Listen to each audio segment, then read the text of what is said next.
Episode 48. என்னடி கீர்த்தனா, ஒரு கத்திய கூட உன்னால குத்த தெரில, ஆனா வாய் மட்டும் வானம் வரைக்கும் நீளுதே அப்படின்னு தியா நார்மலாக மாறிக்கிட்டே அவகிட்ட பேசினா.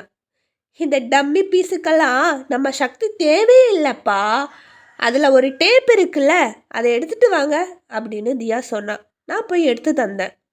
ஏய், என்ன பண்ண போற அப்படின்னு கேட்க, அட இருமா, நான் தான் பேசிக்கிட்டு இருக்கேன்ல அப்படின்னு சொல்ல, ஏய் என்ன பண்ண போற அப்படின்னு கேட்டதுக்கு, அட வெயிட் பண்ணுமா அப்படின்னு சொல்லிக்கிட்டே தியா குட்டி கொஞ்ச நேரம் அவளை தள்ளி அப்படியே விட்டுட்டு, ஏ மாமா, நீங்கள் 102 டால்மினேஷன் அப்படிங்கிற ஒரு படம் இருக்குது, பார்த்துருக்கீங்களா அப்படின்னு பாரதி கிட்ட கேட்டா.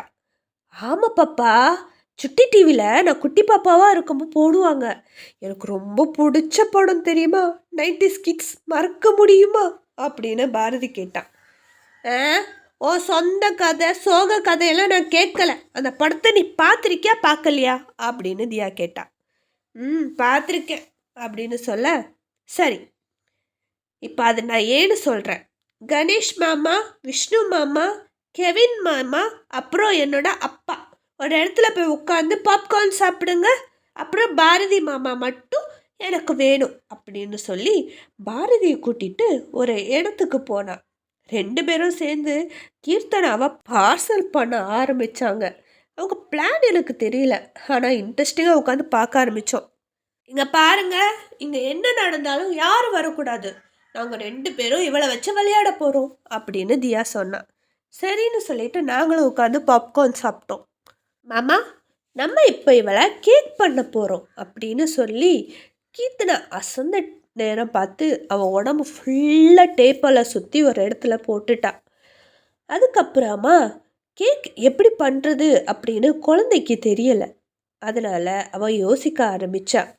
இப்போது அவள் யோசிச்சுக்கிட்டே, முதல்ல இவன் வாயை மூடணும், ஓவராக டைலாக் பேசுவா அப்படின்னு சொல்லி சூரியகாந்த விதையை போட்டு அவள் வாயை மூடிட்டா. மாமா, இவன் ரொம்ப அதிகமாக பேசுவா, அதனால தான் வாயை மூடிட்டேன். இனி நமக்கு தொந்தரவு இல்லாமல் ரொம்ப சூப்பராக நம்ம கேக் பண்ணலாம் அப்படின்னு சொல்லிக்கிட்டே தியா ஓடி வந்து, கெவின் மாமா, உங்கள் ஃபோனில் யூடியூப் ஓப்பன் பண்ணிட்டாங்களே அப்படின்னு கேட்டா. யூடியூபா, எதுக்கு பாப்பா அப்படின்னு கேட்க, ஆடா ஓப்பன் பண்ணி தாமாம்மா அப்படின்னு கேட்க, சரின்னு சொல்லி அவனும் அவனோட ஃபோனில் யூடியூப்பை ஓப்பன் பண்ணி கொடுத்தான்.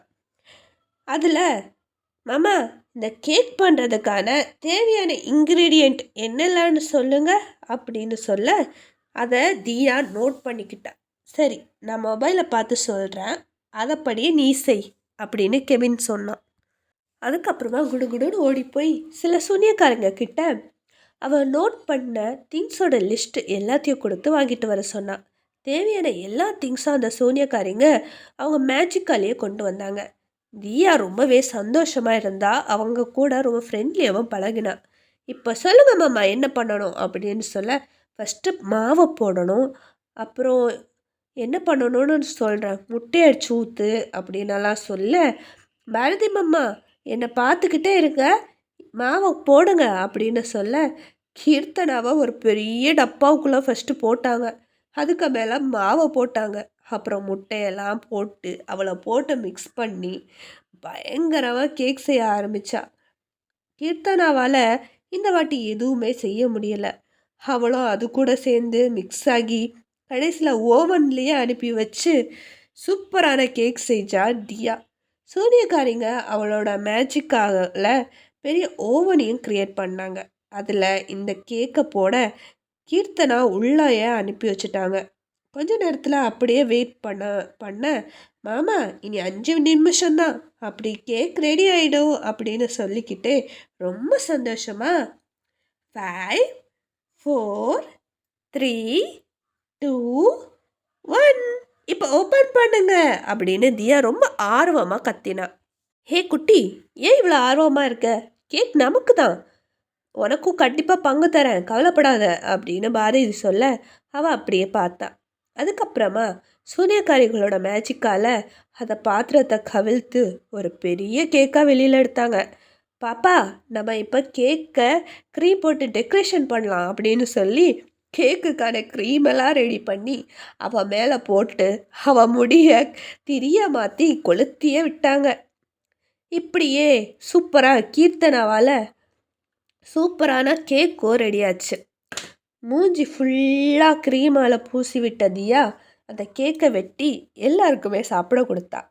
அப்படியே சந்தோஷமாக சாப்பிட்டுட்டு இருக்கும்போது எங்கள் அப்பா அப்புறம் அவரோட டீம் இங்கே வந்து கீர்த்தனாவை அரெஸ்ட் பண்ணாங்க.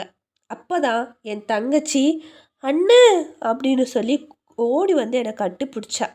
அதுக்கப்புறம் தியாவையும் கையில் தூக்கிக்கிட்ட ரொம்ப ஆசையாக அவளை கொஞ்சம் ஆரம்பிச்சிட்டா.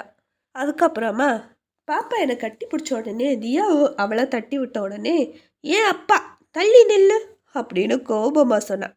முதல்ல எனக்கு அண்ணன், அதுக்கப்புறமா தான் உங்கள் அப்பன், சரியா? என்ன இருந்தாலும் உரிமை எனக்கு தான் அப்படின்னு ஸ்வேதா சொல்ல, அவர் உன் கூட பிறந்ததுனால உனக்கு தான் உரிமைன்னு சொல்லுவியா? அப்படியெல்லாம் பங்கு கேட்கக்கூடாது, நான் யாருக்குமே விட்டு தர மாட்டேன், ஏன் அப்பா ஏன் உரிமை அப்படின்னு சொன்னான். இதை கேட்டு எல்லாருமே சிரிக்க சஞ்சீவும் ஓடி வந்து அப்பான்னு பாரதியை கட்டி பிடிச்சிக்கிட்டான். எல்லாமே ரொம்ப சந்தோஷமாக போயிட்டு இருந்தது. இந்த கார்த்திக் ஊரை விட்டு ஓடியே போயிட்டான் அப்படின்னு நாங்கள் கேள்விப்பட்டோம். ரொம்ப ஹாப்பி ஆகிட்டோம். சரி நம்ம கிளம்பலாம் அப்படின்னு சொல்லிட்டு கிளம்பும்போது இங்கே பாருங்கள், நீங்கள் எல்லாரும் செஞ்ச உதவிக்கு ரொம்ப நன்றி. இந்த உதவியை நாங்கள் மறக்கவே மாட்டோம். இனி நீங்கள் உங்களுக்கு பிடிச்ச மாதிரி வாழலாம். யாரோட தயவுலையும் நீங்கள் இருக்க வேண்டாம். யாரும் உங்களை கட்டுப்படுத்த மாட்டாங்க. சாதாரணமான மனுஷங்க மாதிரி உங்களுக்கும் ஒரு வாழ்க்கை இருக்குது, நீங்கள் என்ஜாய் பண்ணலாம் அப்படின்னு நான் சொன்னேன். ஆனால் எனக்கு ஒரு ரிக்வெஸ்ட் இருக்கே அப்படின்னு அந்த சூரியகாரிங்க சொல்ல, என்ன ரிக்வெஸ்ட் அப்படின்னு சிரிச்சுக்கிட்டே கேட்டான் கெவின். தொடரும்.